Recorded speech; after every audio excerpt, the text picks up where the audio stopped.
સુરતના અમરોલી વિસ્તારમાં ધોરણ 6માં અભ્યાસ કરતી 11 વર્ષીય બાળા સ્કૂલેથી ઘરે જઈ રહી હતી ત્યારે બે નરાધમોએ તેનો હાથ પકડી બીભત્સ હરકતો કરી હતી.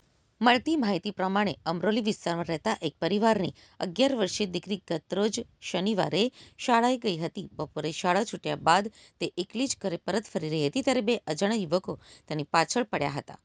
પહેલા તેમણે તેનું નામ પૂછ્યું હતું. કિશોરે હિંમત બતાવી મારું નામ જાણીને શું કરશો તેમ કહીને ચાલવાની ઝડપ વધારી હતી. જોકે વિકૃત માનસ ધરાવતા આ યુવકોએ પીછો છોડ્યો નહોતો અને કિશોરી કઈ સ્કૂલમાં ભણે છે તેમ પૂછીને પજવણી શરૂ કરી હતી.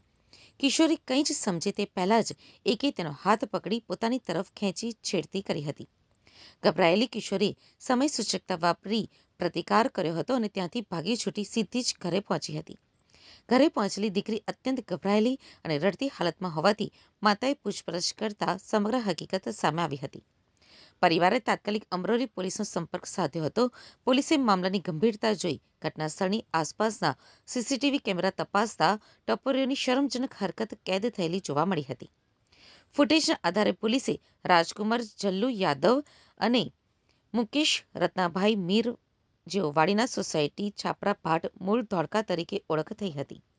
પોલીસ તપાસમાં બહાર આવ્યું કે બંને આરોપીઓ સ્થાનિક તબેલામાં સાથે જ કામ કરે છે.